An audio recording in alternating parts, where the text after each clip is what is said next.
Before we jump into this episode, I want to remind you that while Caitlin and Sophia are dietitians, we're not your dietitians. This means the information shared in the Food Freedom Fertility podcast is intended to entertain, educate, and inform. It is not a substitute for medical care. This information is not intended to diagnose, manage, or treat disease. Always consult with your doctor before making any changes. Hey there, I'm Kaylee Hunt, the Food Freedom Fertility's podcast editor. This week we will be re-releasing another old fan favorite episode. This episode is all about food swaps to make while trying to conceive. Caitlin and Sophia also want to remind you, if your budget needs some cushion, check out frozen organic fruits and vegetables for a healthy and budget-friendly substitute. We hope you enjoy this re-released episode and take away some new points.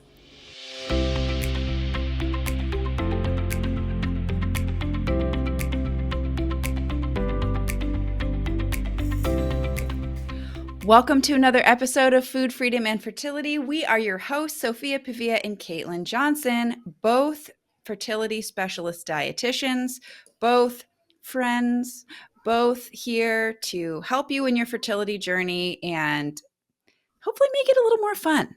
So we're here today with Caitlin, and we're going to talk about the second piece of our kitchen swaps.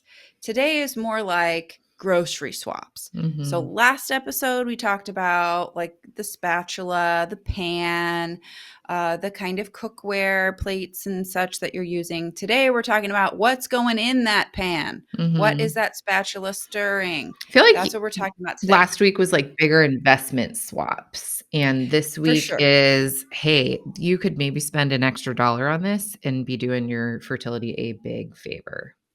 Right? Yeah, because it's like you're gonna buy something to put in your coffee. So let's tell you what you can put in there that's going to support your fertility in a bigger way. You're going to eat a snack between lunch and dinner. So let's tell you some of the snacks that we like to keep in the house so that you can do something that supports your fertility. So it's really not like, okay, well, I've bought this Keurig. Now I have to put it in the dumpster because you guys just rained on my parade. Right. It's more practical what you're actually eating instead of how you're making that food. Totally. Here we are, kitchen swaps. So we're going to kind of like move around your kitchen based on Sophia's and my kitchen geography. We're going to talk about things like in your pantry and your spice drawer or section. And then we're going to kind of move on to things like in your refrigerator. And hopefully the way we've brainstormed this will make sense to your brain cells like it did to ours. Yeah, because don't you hate when someone makes a grocery list and they're like coffee filters, bananas, toilet paper, my God, bacon. And yes. you're like, okay, can we pause? Not- How do you do your grocery list? Do you do a list, but you walk around the store and it's like all straight down a list? I literally make my list as if I'm walking in the store. So like you walk in the store, same. The front right is the produce. On the bottom right part of my page is the produce. And then the back portion, that's like the tea and the coffee. On the back portion of the piece of paper is tea and coffee. I don't lay it out quite like that. I write it list fashion, but in the way that I walk through the store. Through the store. Yeah. So like the store that I shop at most, the dairy case is right next to the produce. And so I'll start either with produce or dairy case because they're like adjacent to each other. Totally. And so I go through like what I'm walking past so I can like walk a straight path through the store and I'm not going hopping back and forth and everything like that. The exception to this is if I have like a running list going where just like we ran out of cinnamon, I'm writing cinnamon. We need more eggs, I'm writing down eggs. Like sometimes I do, I have like a running list where like Monday I use the last of the cinnamon, Monday night I use the last of the heavy cream, whatever. And so the list is a little bit more piecemeal kind of spread around. But it's not, I can't stand when you just sit and make a list and even then I may even go back and like edit it and put it by area so that I'm not jumping all around the store. So I do that too. I just want to tell a really quick little story for a second. BJ, when I was, had a new baby, 2 toddlers running around like, hey, you're going to the grocery store. He's so used to my list being like geographically laid out like the Trader Joe's he's walking into or the Costco he's walking into. One time I was just like, get this, get that. Like you're talking about brainstorming your list. And he went to the grocery store. It took him like 3 hours because he'd like got the food in the cart based on just the spitball of the list I gave him. Yeah, been there. If you guys ever watched the movie The Hurt Locker, that scene where he goes to the grocery store and he's like standing there at the list in the cereal aisle and like looking at all the cereals and he's like completely paralyzed and can't do it.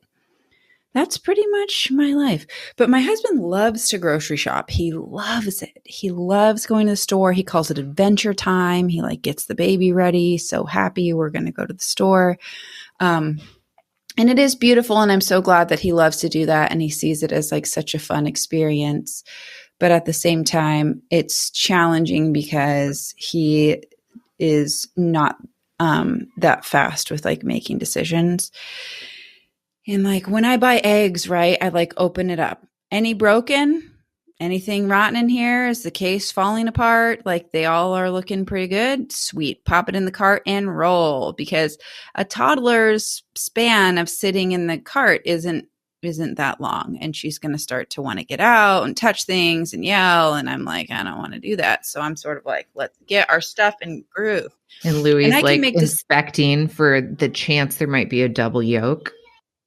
Yes. He's like, what egg is the biggest? We're going to put that in the number one spot. And then he like rearranges them all. And so it is a little more challenging in making decisions and stuff. And then a lot of times he's like, they didn't have that. I'm like, okay. So you're telling me Safeway didn't have bananas? That isn't real. That didn't happen. You didn't know where to look and you got overwhelmed. And so you just froze and then left. That's what happened.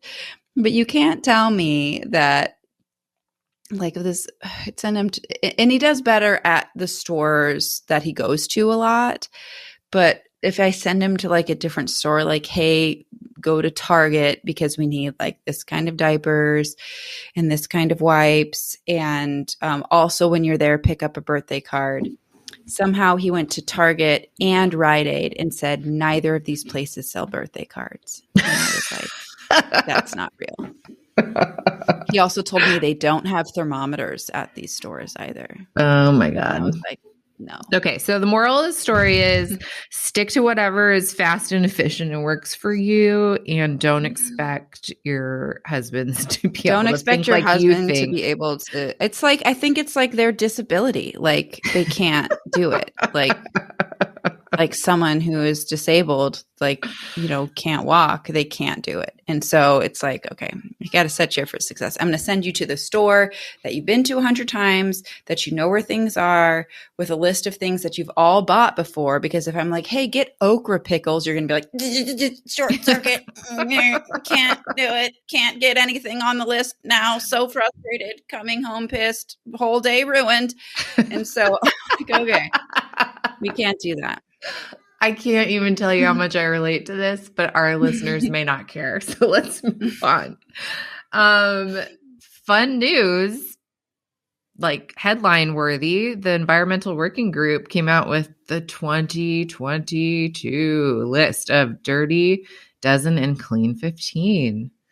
They did. And, you know, it's just a little bit different. It's never that Once different, again, right? It's like strawberries what's win. at the top of the list? Worst. Yeah. And if you haven't listened to us very long, at least all of my pregnancies for some period of time, I basically lived in the strawberry fields. In my first pregnancy, I wondered if the kid was going to come out with like an extra appendage because of all the pesticides that I'm sure I breathed daily. Oh, and drinking in your water. And yeah. Everywhere. But so strawberries, top of the list once again. And so I totally agree with that. And shopping around, trying different things, and a little goes a long way. You don't have to be, I mean, if you love the taste of butter, yeah, that's what you should be spreading on your sourdough toast with your eggs in the morning. But if you're just lubing up your pan to cook, you just need enough to where the food doesn't stick. You don't need to be using like cups and cups of this. So that is really, really helpful, especially when you're doing all this cast iron cooking, like we talked about in the last episode, you need plenty of fat in that pan in order to get things not to stick. So you do need to be using that. So Caitlin, what would you say would be an alternative if someone is used to cooking spray? Because I know so many of us learned to cook with cooking spray. I just literally will pour. So different applications, like cooking spray. If I'm going to make pancakes on my griddle, frankly, I will either put butter in the pancake mix or I'll just put butter and spread it across the griddle. If I'm going to like make a cake and I was used to spraying with like Pam and then putting flour on it, I would literally take a paper towel or my hand and get some butter on my hand and just rub the pan. There are some like crank type sprays where you can actually put an oil into, like Misto. That's a good one where you sort of like pump it up. I love that because sometimes like, boy, when you're greasing your waffle iron, it is kind of a pain in the butt to try to be like evenly spreading butter around your waffle iron. If you can have avocado oil in a Misto that you can spray to keep it from sticking, or like your muffin tins, these like kind of corrugated irregular surfaces, it's so spray is kind of helpful. Spray. But I will say I don't use a spray very often. No, pretty much just for the things that I described. So like this is not the hill I'm going to die on. Again, dose. So it's not one that I frankly, like I make my high protein pancakes. I just throw butter in them and then they don't stick to my pancake or my waffle maker. Yeah, or at least not as much. I don't die on this hill, but boy, am I disgusted by the smell of Pam. Or any of those totally. Sprays. I can't. Even at Trader Joe's, they have like olive oil spray, avocado oil spray. Like there are higher quality oils that are still in kind of like an aerosol type can, or you can get something like a Misto. But I agree. I'm not going to buy a Pam when I. But if that's you, where you're just so used to the spray and the spray is so helpful for you, because I get it. Like it is nice, like when you're tossing vegetables in oil to be able to spray them and like they all got this even coat versus like the blob of oil on the bottom and you have to keep tossing it, and now your bowl is full of oil and you have to kind of scrape it out. A spray can be pretty bitchin', y'all. And especially if you're doing like air fryer cooking, a spray can get everything really nicely coated. Just use a higher quality oil in a Misto or buy a higher quality oil spray. Yeah, agree. Bing, bang, boom. Move on. Let's talk about the other things in that cabinet. I hang out with my honey and my maple syrup kind of in my oil section. Not I. The maple syrup's in the fridge and the honey's over with like the teas and coffees and stuff. Oh, that's funny. Not here. Well, okay. So I brought it up. So we're going to talk about it. Maple syrup, throw out the fake corn syrup. Yeah, your log cabins, your Mrs. Butterworth, your Aunt Jemima's. She's not worth much. Mrs. Butter ain't worth much. She's not. I don't know if you're allowed to say that. I think that's considered racist at this time. Oh my gosh. I think that these products were based off of women of color. If you want your pancakes or your waffles to taste like butter and syrup, put a little butter and some syrup on it. On there. Like, please. It can be an adjustment. Like if it does taste different. Real maple syrup tastes different than maple syrup flavored corn syrup. And so it can be an adjustment. And, it depends on how much of this you're eating. I've had clients that eat this all the time. My one friend had this terrible migraine problem. And she was on the Bisquick pancake with Aunt Jemima syrup on the daily. Which, wow, no wonder by noon why you have this blinding headache, right? But, when you're used to eating this since college and you were 19 when you started making these things for yourself or not even making them for yourself, you had like the Golden Crisp waffle iron and syrup container in your dorm cafeteria. And then you move into your own place and this is just how you're used to doing things. It can be a big change. And, now that you're in your 20s and 30s, your body doesn't function the same as it did when you were a teenager before you were a full grown adult. So Yeah, definitely want to make a change on those kinds of things, especially when you're eating them all the time. But again, say you go out to Denny's with your kids. Do you think they have real maple syrup at Denny's? No, man. Like, that's corn syrup that they're giving you there. How often are you doing this? Right. If you are meeting your church prayer group once a month at the IHOP, please don't feel like you need to die on this hill and make your poor waitress who makes minimum wage go figuring out every ingredient for you. Yeah. Or, order eggs and something else that you don't need to douse in syrup and keep your blood sugar happy. For sure. All right. So local honey can be a great one. And again, making sure it is honey and it isn't corn syrup with a bit of honey mixed into it. Local honey can be great to reduce inflammation, especially for those of you that get seasonal allergies. It can be a huge help. Huge, huge help. And delicious as well. Yeah. And how often do you use it? I use it in baking. I sometimes put it more in like my kids' yogurt. I don't eat my yogurt very sweet. But if you put a little bit of honey in your yogurt every day, then I'd say buy a nice local raw honey. Okay, so do you want to move over to teas and coffees since we talked about... Yeah, since we were just sort of talking about that, teas and coffees. So we talked about this in the first episode about the kind of tea bags and coffee makers and stuff like that. So we won't dive into that again. But again, tea is the leafies. Anything that's leafy is going to absorb a lot of pesticides. It's not a food. Right? Like, no, people aren't eating jasmine green tea leaves. So they aren't subject to all the same regulations and things that food products are. And they often grow in developing nations because of the climate. And so a lot of our teas come from India, they come from Sri Lanka, they come from South America. That's where we're growing a lot of tea because they need that hot, humid environment to grow. So keep that in mind. And if you can find tea that comes from a company that isn't horrifically exploiting their workers and that is giving them decent conditions, wages, and taking good care of the plants, all the better. And then when it comes to coffee, again, we want something that is organic when we can find it. If you're going the decaf route, you want Swiss water processed. And trying to find brands where they treat their field workers well and they buy the coffee for a fair price. And so that is not going to be Folgers and Maxwell House. It's going to be the more independent growers. They're going to be the ones that don't have this huge conglomerate farm that's destroying the environment and destroying the community that they're growing it in. Yeah. Hopefully. And so words to look for there, especially in the coffee world, is fair trade. Yeah. And if you want to go all American, Kona coffee comes from Hawaii. So that would be a place that you could do that. But Hawaii is really the only place, I mean, unless you count Puerto Rico as part of America, since it's a territory, you need that humid, hot climate. Coffee needs that. So we're not going to be like growing coffee in Wisconsin. It's just not possible.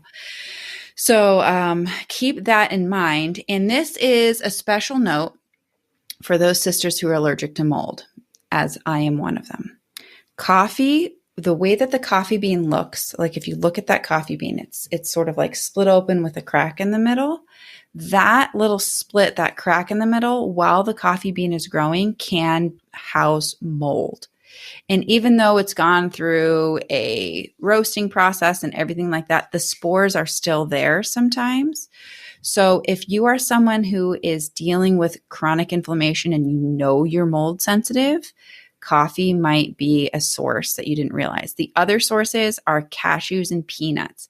And I say this because when I was pregnant with my daughter, I was getting these terrible headaches and couldn't figure out where they were coming from. And my midwife asked me if I was having a lot of peanuts and cashews, which I absolutely was because I was nauseous and just wanted bland proteins. And so I was going for cashews, peanuts, peanut butter, cashew butter a lot since like a bland flavored protein. And when I cut them out, the headaches stopped. Similar story for coffee. So if that is you, if you are dealing with joint pain, endometriosis, if you're dealing with adenomyosis, uterine inflammation, and this is a piece of your fertility puzzle, the coffee, the peanuts, the cashews, they may be a piece of it. And so I just wanted to kind of put that in there. If you know you're mold sensitive, like you get sneezy when it's been raining, you get a runny nose when you're in somebody's like 100-year-old house, that's me. I needed to look at the mold that I was consuming, and it really, really helped my symptoms when I cut those foods out. So since we're talking about nuts and nut butters, let's talk about nuts and nut butters. How can we upgrade nuts and nut butters? The first thing is to leave Skippy Jiffy and Peter Pan. Yeah, look at it. Is it nut Neverland. butter or is it palm sugar butter? Because that's what we see a lot of. We see palm oil and sugar with a condiment of peanut mixed in. Yeah, like literally check the ingredients label. Your nut butter should be nuts and maybe salt. And that's all she wrote. Almond butter, salt. Almonds, salt. You know, if you're getting an unsalted one, shouldn't even have salt. It should just say ingredients, almonds. So if there's anything other than a nut in that list, that is not a nut butter to have. This is something that really people just hate going to the more natural, cleaner version of, because it doesn't taste like your childhood. Yeah, it doesn't taste like your childhood, and you're used to it being really sweet.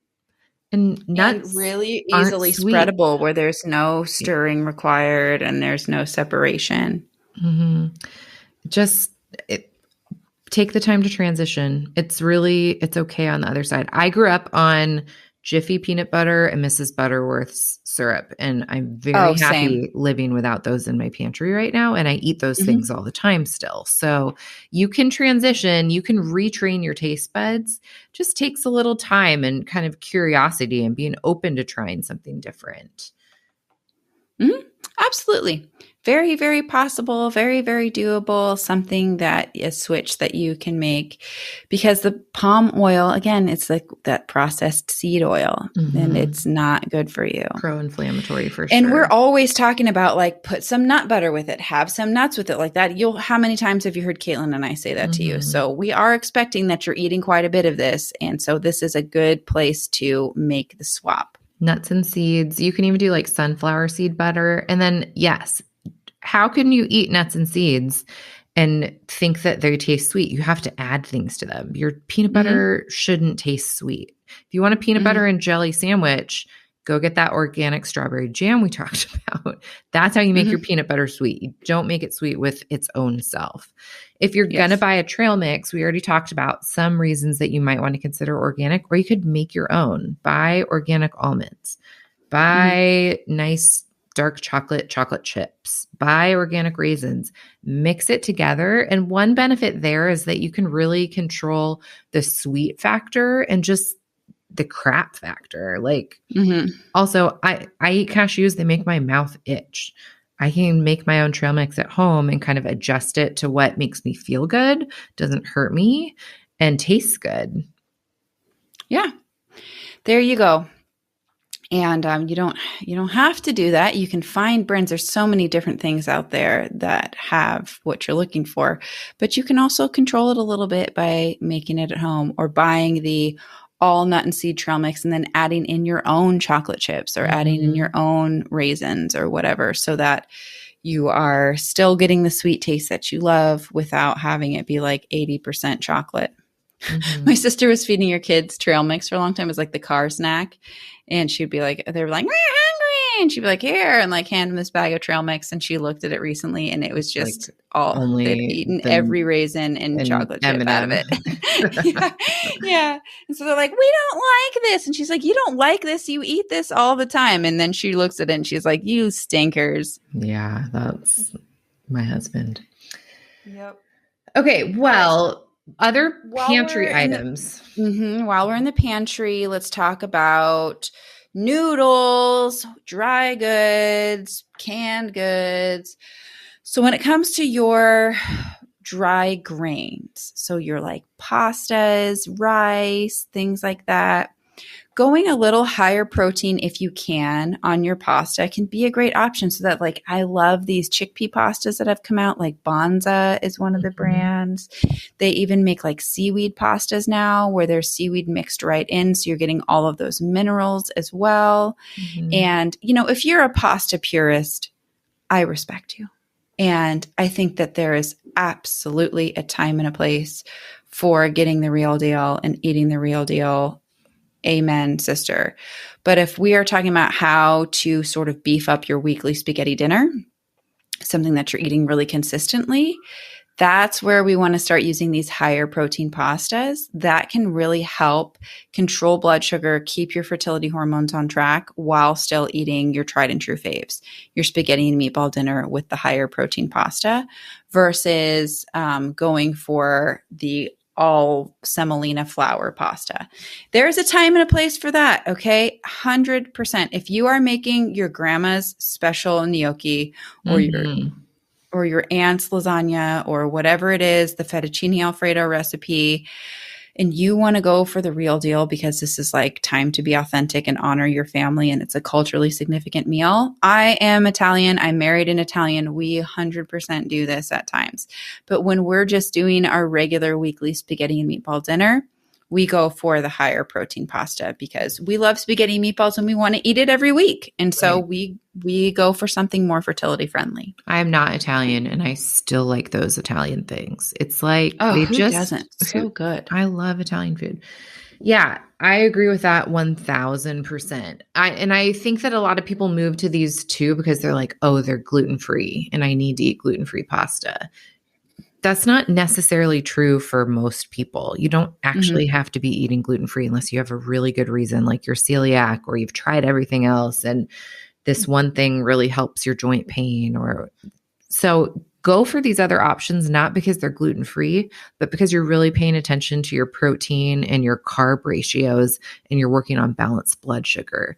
You're looking for an option that has higher fiber because there are gluten-free noodles that are made of rice and only rice, or they're made of other alternatives that are still pretty void of fiber and protein. A lot of the times that you're doing like an Asian noodle, we are talking about something like a rice noodle. So even though it's gluten-free, it isn't necessarily quote unquote healthier because it's going to jack up your blood sugar. It's white rice. It's processed white rice. Totally. So just want to add that caveat in there. Like we're looking for fiber and more protein. If we're looking for alternative noodles, we aren't just looking for like, it's not made of wheat. Very, very true. And again, how often are you eating this? Right. A swap that I love to do is when I am cooking something with rice, I do half rice, half cauliflower rice. I cook the rice according to the package instructions. And then once it's pretty much cooked, I pour in a bag of cauliflower rice and let that sort of steam on top of the cooked rice and then mix it all together. Because I don't like straight up only cauliflower rice most of the time. It doesn't hold sauce the same way. I agree. So if I'm having like a curry. I think it's another way to like appeal to how people eat visually too. Like you want to think there's enough rice underneath there, but really you're getting a full serving of a vegetable and you're not feeling deprived and you get to taste the rice.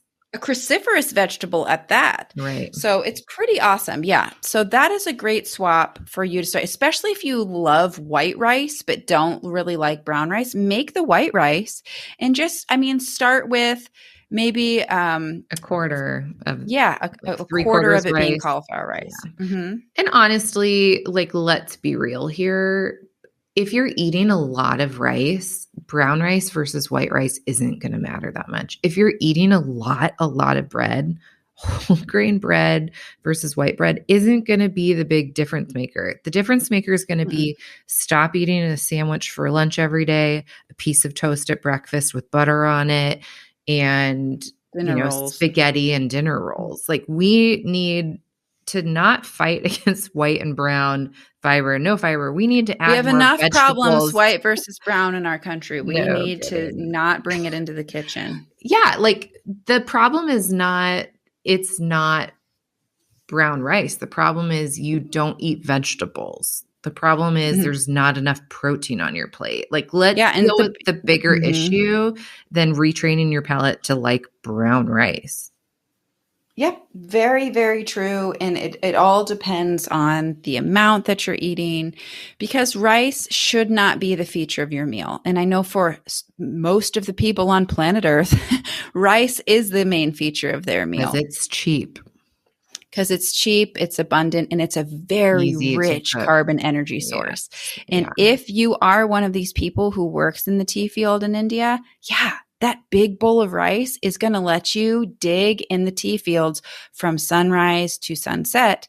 And that is very important. And so carbon it up and eating lots of rice, if that's your life. But if your life is to sit and record a podcast or to design spreadsheets at your job or to be on the phone and on the computer all day, and you maybe do a 45-minute Orange Theory 4 times a week, the giant bowl of rice for every meal is not appropriate for your lifestyle. Even though that's culturally what you're used to. Yeah, exactly. I've had so many Indian, Pacific Island, even Chinese, like cultures that eat a lot of rice. Even South American cultures can eat a lot of rice. And they continue with this cultural kind of culinary heritage while their lifestyles have really, really changed. And we didn't change the culinary, kitchen choices, and almost the portions didn't change, even though our lifestyles really changed. And hey, America did it too. It's not just the rice eaters of the world. We all moved to really a lot more sedentary lifestyles, and yet still cranked up the carbohydrate intake. So getting back to kitchen swaps, I guess I just want to say it again. People die on this one. I need to like brown rice. The problem is not white versus brown. The problem is the portion. So, okay. And what else is on your plate? Yeah. So that is really something to consider. I get comments all the time on my Instagram. I don't know why, but somehow the Indian ladies love me. I have quite the following in India. So I have people being like, this can't be true. Like all these things you're saying about eating this way and, not vegetarian and not vegan and whatever. Like I live in India and no one has fertility problems here, and they all eat nothing but like rice and vegetables, and that's it. And I'm like, well, first of all, India has the highest rate of PCOS than any other nation. So let's not say no one's having fertility problems. It's like 1 in 4 women in India have PCOS. So that's just not true right off the bat. And secondly, they live a different life than you do. There is a lot more. It's a very agrarian society. Unless somebody is working in a call center in Andhra Pradesh, they are not going to be doing the same things that we're doing here in America. It's a completely different culture. And so if you're in one of these countries and you're living this different life, you do need to be eating differently. We're fat Americans here. We're just sitting around most of the day in front of a screen. We're not living that same life. We're not pulling our cart to the market like you and your family might be. We're not on our feet for 16 hours a day cooking in a hearth. We have a different life. So we need to eat differently. Holler. Okay. So also in your pantry, maybe, or in your seasoning section, bouillon. Hopefully, if you follow Sophia or cans of chicken broth. Yeah. If you follow us on Instagram, you might see that we use something called bone broth and not just chicken or beef broth or vegetable broth. And it's a very intentional, albeit expensive upgrade. There's a reason why we're doing that. It doesn't have to be expensive. You can do this from home, and that'll be a different episode. But choosing something that is a bone broth, particularly an organic bone broth, because some of the other things that you put in it are things like onions and things that are showing up on onion is on the Clean 15 list. No, right? But okay. When we think about what animals eat, they eat a lot of things that are leafy greens like grasses. And when we think about the way that animals are treated and the way that bodies store toxins and the way that they sort of manage environmental exposures, bones are a big source. That's sort of like a storage center.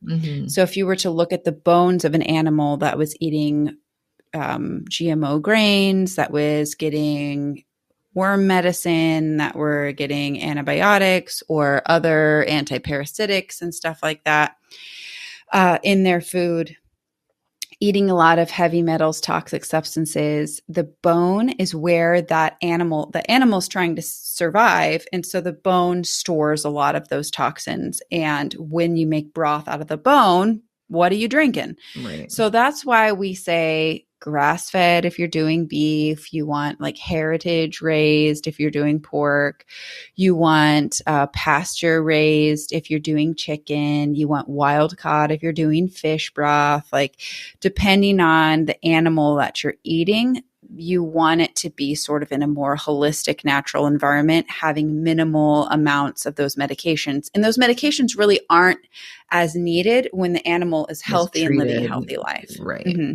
And so if we're taking those bones and cooking them for a very long time and extracting different releasing pieces, all the stuff that's inside of them so that we can drink it and put it in our bodies, which is great because you're getting the collagen, the fat soluble vitamins, the minerals. There's so much good to be had too.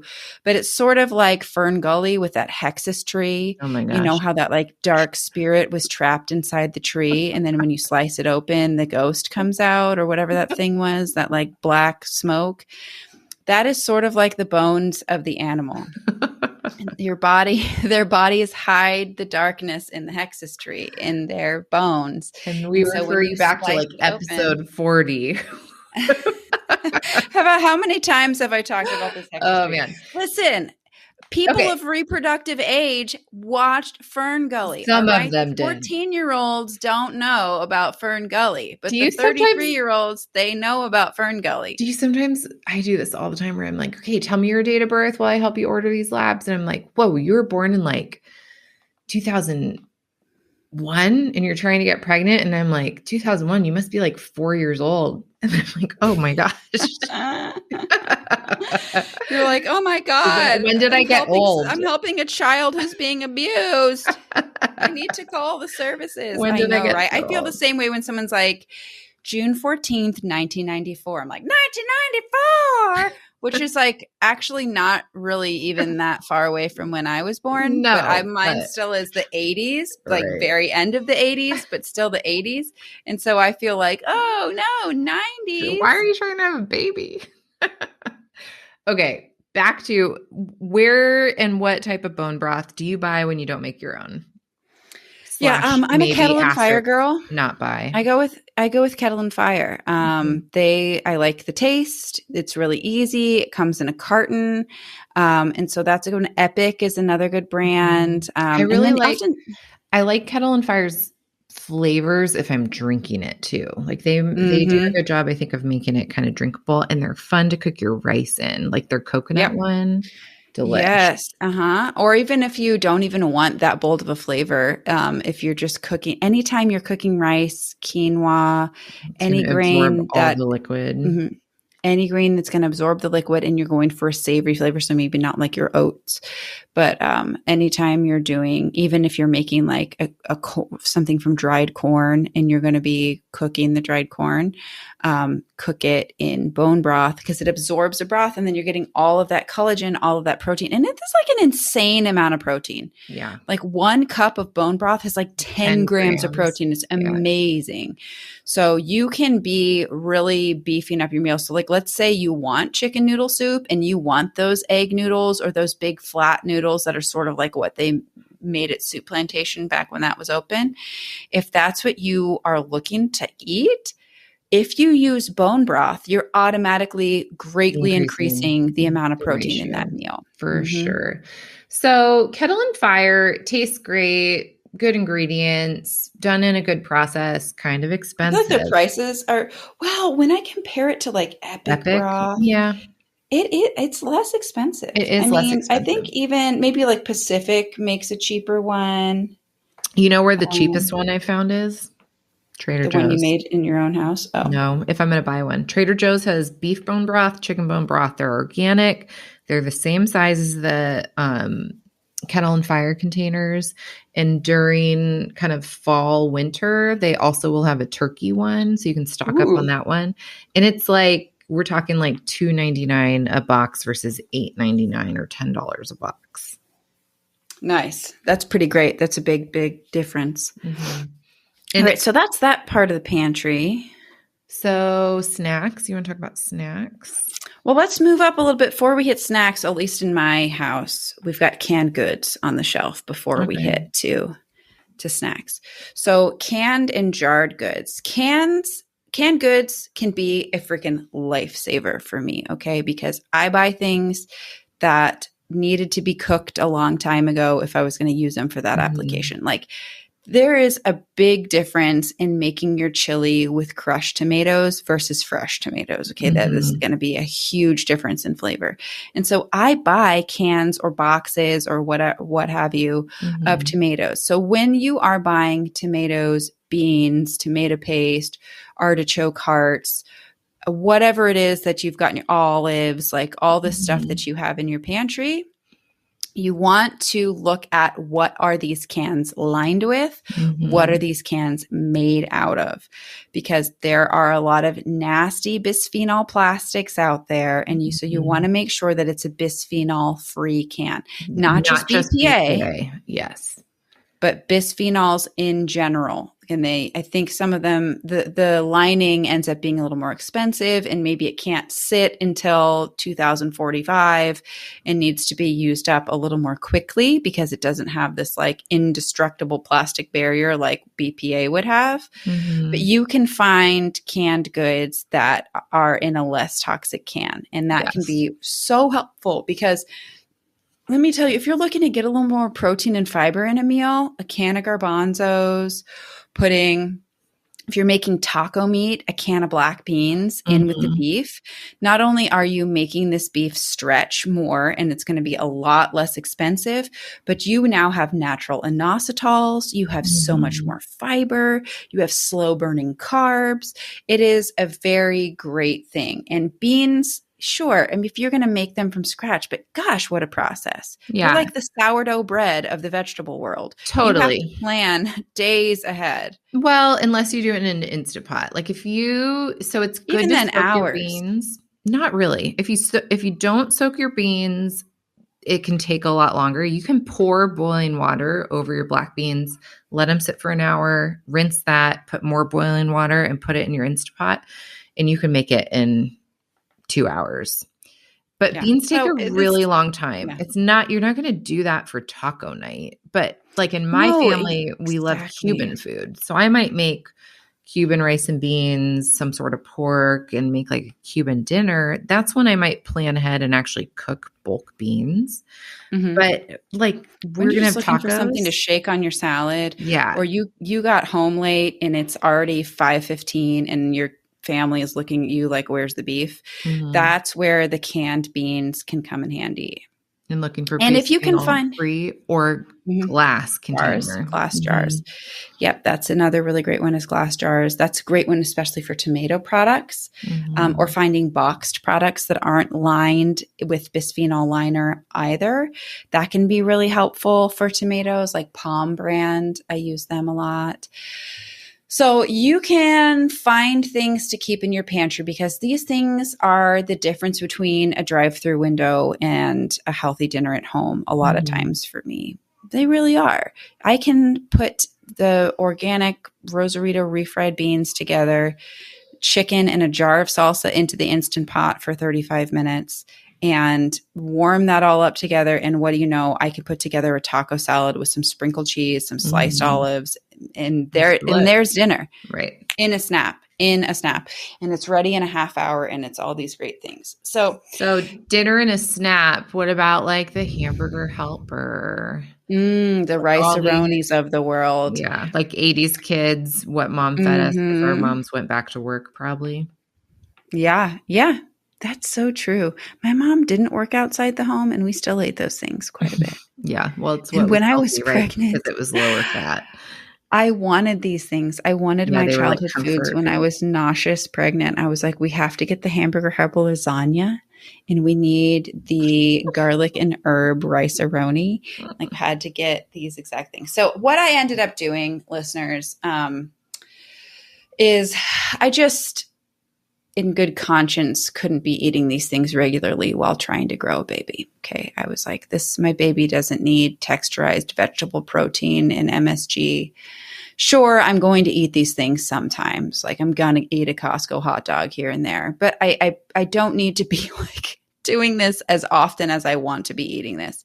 So I look at like Faux Martha or these other people that do like copycat recipes where you're actually making things from home out of quality ingredients, but it's giving you a similar rice-a-roni taste. It's giving you that hamburger helper taste, but it's not shelf stable. So you didn't have to have all of these crazy ingredients because you weren't trying to make it be able to survive a nuclear war.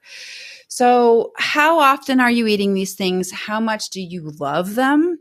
Right. And if it's like, I don't love this, this is just how I know how to get dinner on the table quickly, it's time to start to evolve beyond that and get some other quick dinners. Yeah, meal plan a little bit differently. And if you can plan ahead, you can have that like Costco organic version of this meal that you then, all you have to throw together is the vegetables. So maybe it's not like a complete TV dinner from your childhood, but it is easier, quicker for a weeknight.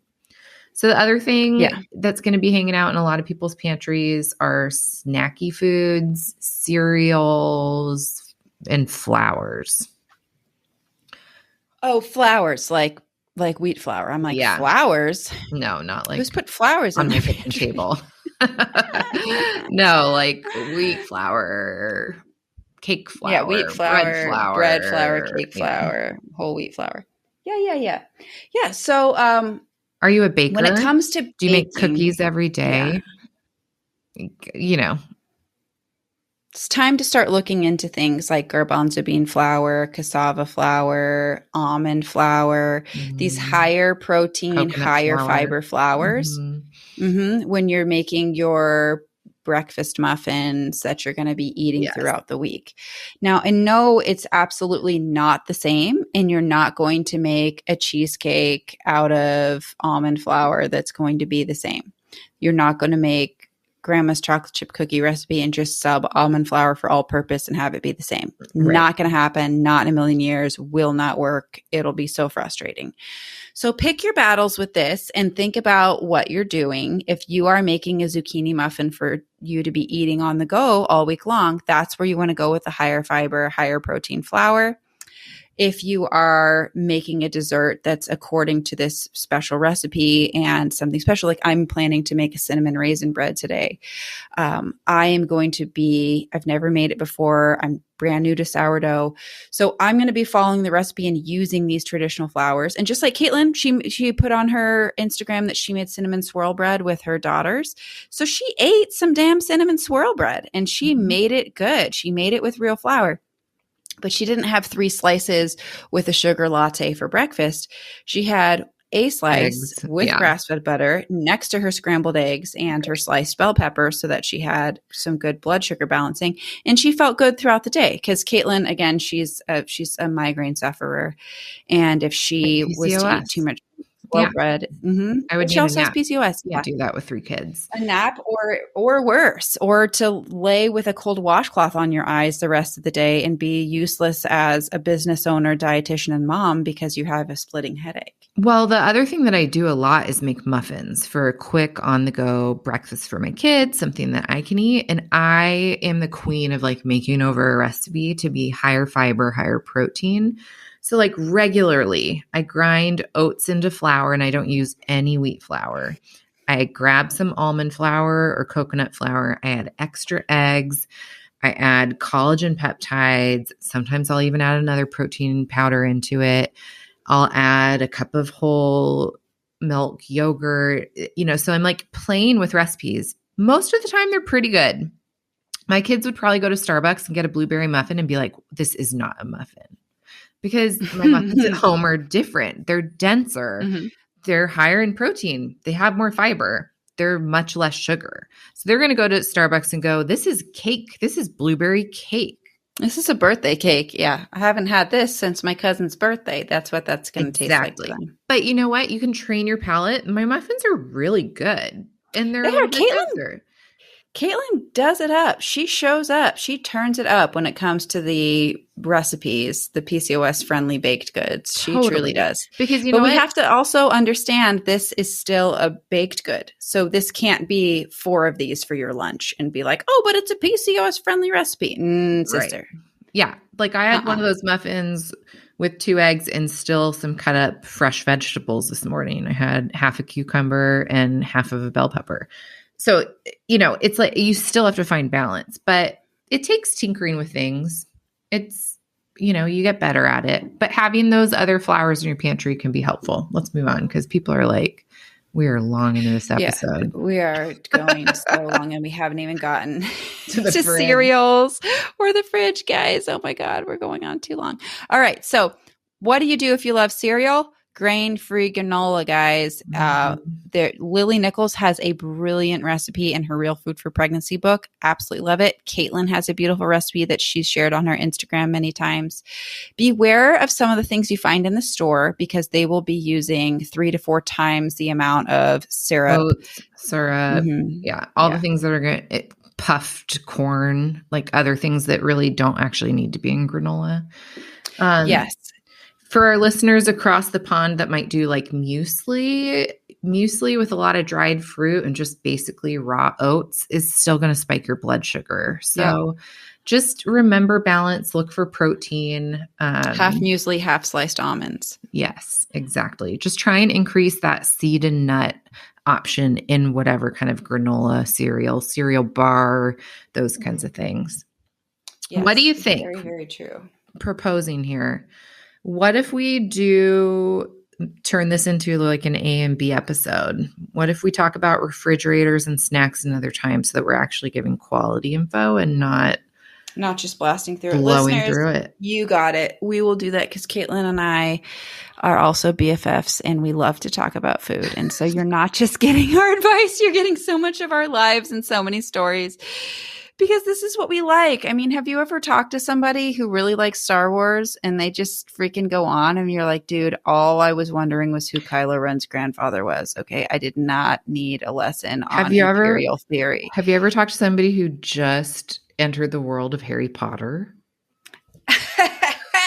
Don't get me started.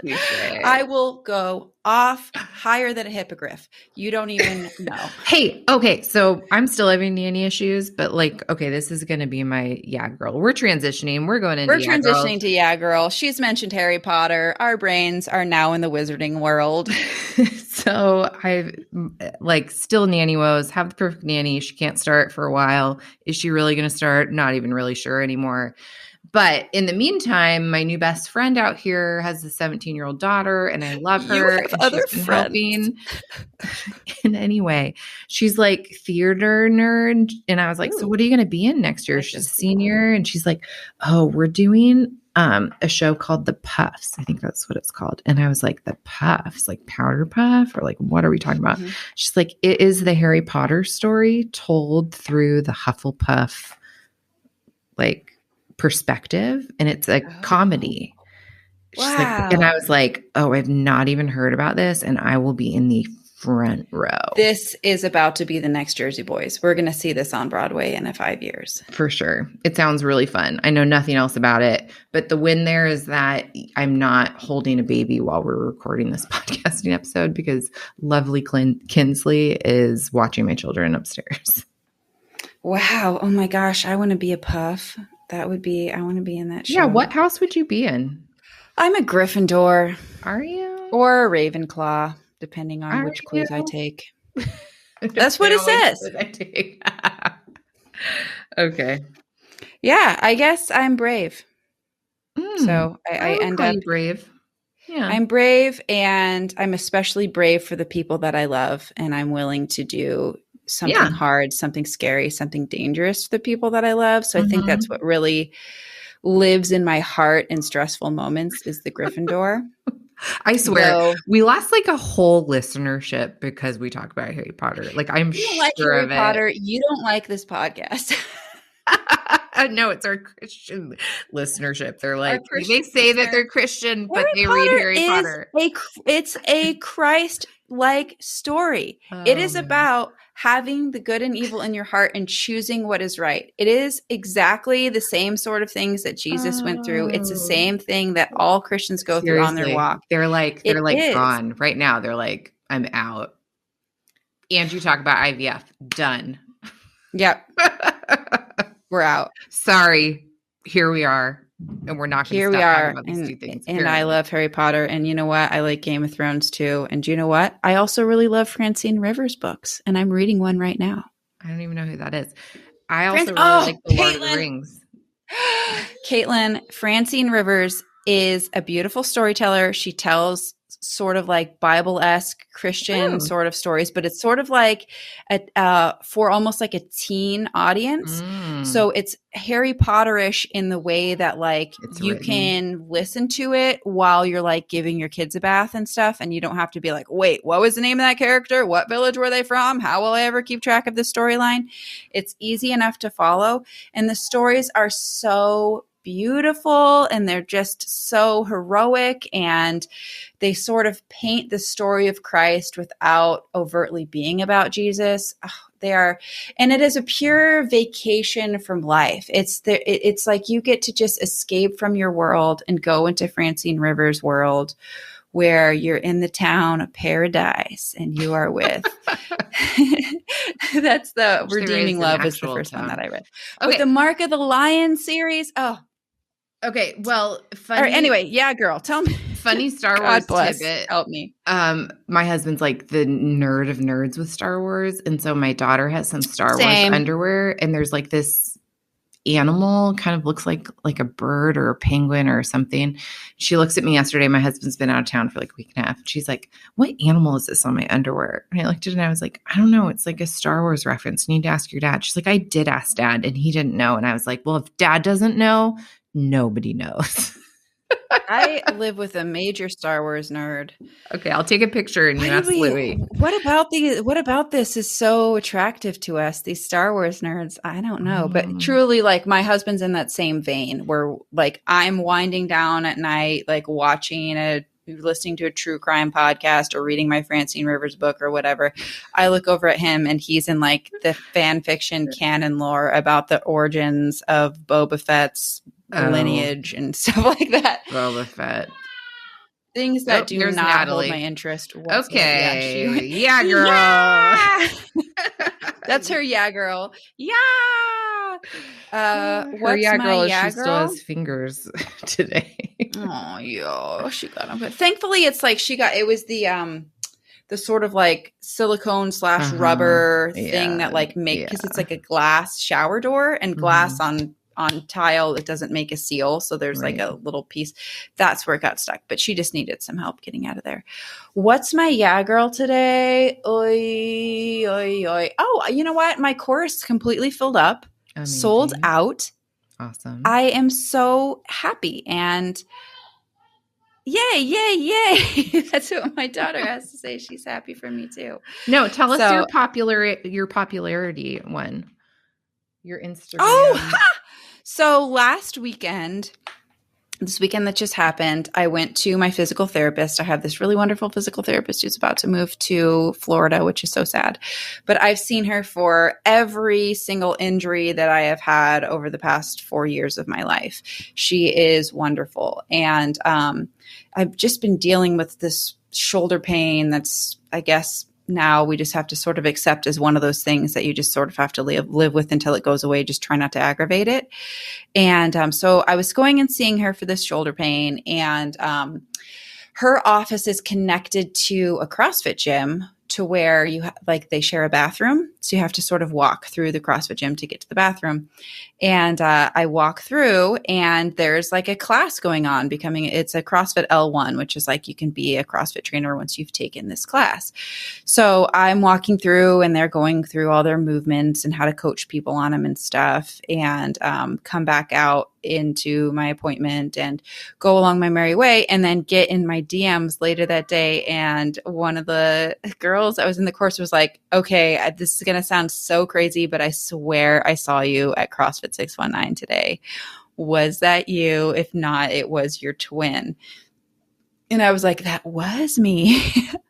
Yeah, I was at a PT appointment and needed to use the bathroom. It's weird. So it was just so funny that she saw me. And they were in the middle of like sort of like a classroom lecture kind of thing. So it wasn't really where she could have like broken away and been like, hi. Yeah. And so she was like, thank God for that, because I would have been so awkward and I would have been such a fangirl and I would have made it so weird as you were just trying to like, it's already weird that we're all sitting in this classroom silently listening to the professor and suddenly someone busts through the door and scurries to the bathroom. Like everybody knows like, oh, this lady's about to take a whiz. Like they all. That's funny. They're all going to hear me tinkle. And so that's already kind of funny. But that was so sweet is that I was officially recognized. Yo, girl, you're famous. Recognized out in public. My 36,000 followers, one of them saw me. One of them saw me. It happened to me at Target, and I was like, didn't have a bra, kids running everywhere. You know, like I'm sure I just looked disheveled. They're like, are you that bun? Are you that PCOS Caitlin? I was like, I am. Don't look at me. Actually, I try really hard to show up in real life like mascara under my eye so people know what I really look like and not just like those professional photos somebody did my hair and makeup for. But yes. I've got some of those. I've got some reels where I have a filter. That's more for like a continuity thing. I throw the same filter on every reel unless I'm doing one that like makes me have a beard or like something like that. Oh, gross. And then I hate when you do those ones. There are people that look at it and they're like, you're funny. I look at it and I'm like, Sophia, you were not meant to be a man. I was not. No, I wasn't meant to be a man. But the man that I was meant to be with has no online presence and won't be in my videos. For you. And as kind as my neighbor who sometimes hops in as the dude in my videos is, he's got a full-time job, y'all. And so he's not hanging around at 11 p.m. or 11 a.m. when I'm ready to like start recording a reel. He's at his job. So he's not in my reels as much either. And when I need a dude, It's gotta be you. Oh man. Every time I see them, I'm like, what? Sophie. Caitlin, that is very gender bigoted. Okay. Whatever. Whatever. Okay. This has been another episode of Food Freedom and Fertility. We'll come back at you hopefully next week with part 3. Thanks for listening. And refrigerator grocery swap. Snacks. Like us. Leave a Maybe review. we'll just go on about Harry Potter fandom a little longer in the next one so that they match. It could happen. Who knows what'll happen.